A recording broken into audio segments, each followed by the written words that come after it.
Okay, so last time we got together was on Tuesday, so my observations would be since then, Tuesday, Wednesday, and Thursday, I really liked our focus, the intentions of each day, the way we went out and worked, with a focus on our opponent, Navy. Without any distractions, really focused on our opponent and what we need to do to beat, a really good football team. So all the talk, all the focus, all the energy has been on the practice field, focused on how to defeat, a good football team. So it was a good week of preparation because it was rightfully on an opponent that is very good offensively, solid in the special teams, and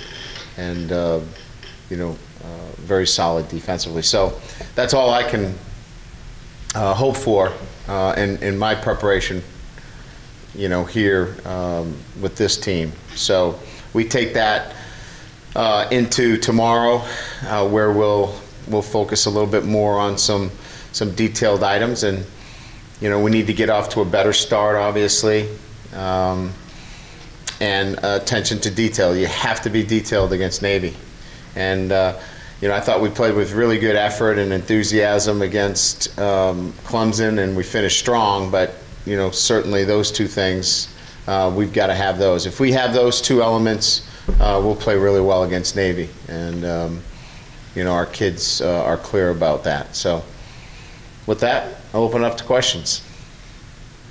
Personnel-wise, there were a couple of things you were looking at. Quentin Nelson's status, and also kickoff return. Yeah, so Quentin practiced. We got him some individual. We got him a little team time yesterday and today. He's getting better. I think that'll be more of a game time decision for us.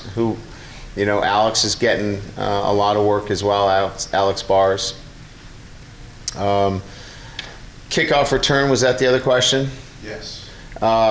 We worked CJ with the first group and Amir with the second, and we'll probably give CJ the first shot at that kickoff return. And Dexter Williams took some reps there as well. Brian, you mentioned that Max Redfield moves into the starting lineup. Yes. Does he play the role that Tranquil did, or do you flip those a little bit? They flip. He plays the role that Shu played. Shu plays the role that Tranquil played. Brian, we've asked you, or at least I have asked you a lot about Redfield a lot. Yeah. I have trouble kind of getting a beat on him. Consistency is what you want to see from him. Why do you think that's elusive for him at this point, or had been elusive to this point? Each kid is a little bit different in the way that football strikes them. He has a lot of interests. Mandarin is one of his chief subjects. And that requires a different palette. And he is, he's somebody that I think is looking at football now and through a different lens, and understands how there's so many details to it. And I think maybe there was a bit of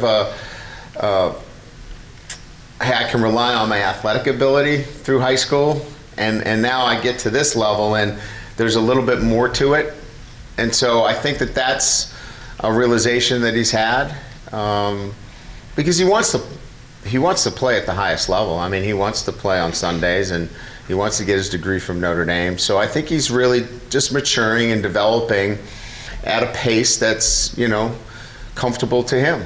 And I've seen it with different kids. They just it just comes on a little bit different at different times. But he has a lot of different interests. He's very inquisitive. He's very smart.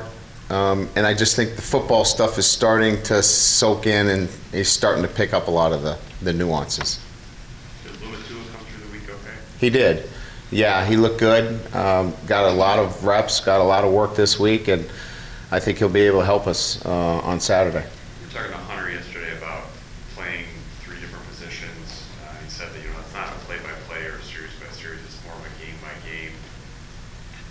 Could he do it series-by-series? Does he have that kind of adaptability that, in the first quarter he can play one spot, in the third quarter he can play another?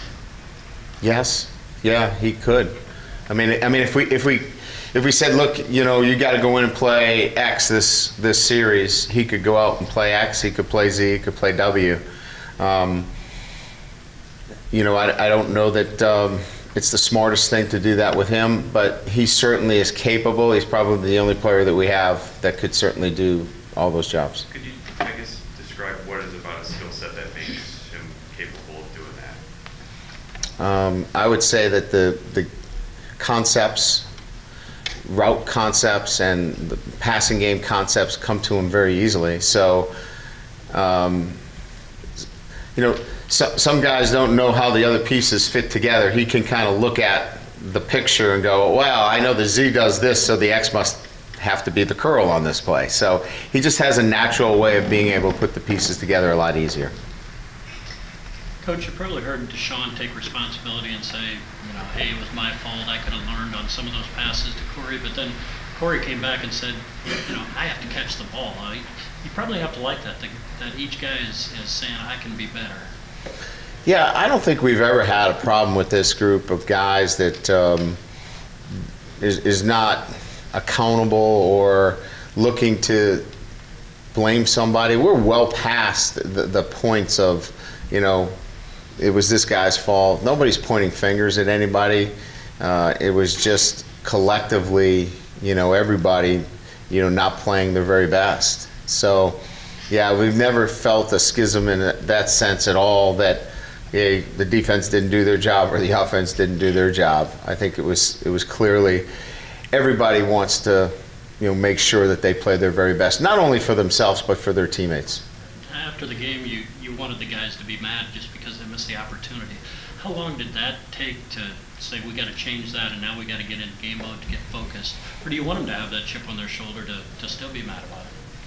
Well, I want them ideally to be focused on the next opponent, but I don't want them to lose sight of what it takes to win. And what it takes to win is the attention to detail and getting off to a much better start, and so they can't forget that. That piece of it they need to remind themselves, and we do as coaches. We have to make sure that our guys get off to a good start too. So it's everybody that needs to remind themselves about what it takes to win. Brian, we talked to various position groups of defense this week, and kind of in layman's terms, who has the hardest job against a triple option? Probably the safeties, because they're put in conflict. I'd say, they're one of the safeties. I'm not going to name which one because it would give you too much information relative to the scheme. One of the safeties has a tougher job than the other. I would say that, depending on how they play us, certainly, both of our edge players, have got dual responsibilities too, but it starts with the safeties. Sheldon Day mentioned his was the easiest. He has some pretty clear responsibilities. He doesn't have to worry about a guy running down the field and he has to cover him. Let's put it that way. In August, I think we kind of envisioned there being a lot of depth on your defensive line and you using it. You've used it some, obviously, with Tillery and so forth, but have the starters separated themselves so much that it's hard to get the Trombettis, Jay Hayeses into the game? Well, Trombetti played quite a bit last week. I mean, he got significant reps. I think we see him fitting, well in our defense, if need be, relative to, we have confidence and trust in them. You know, Cage, we have confidence and trust in.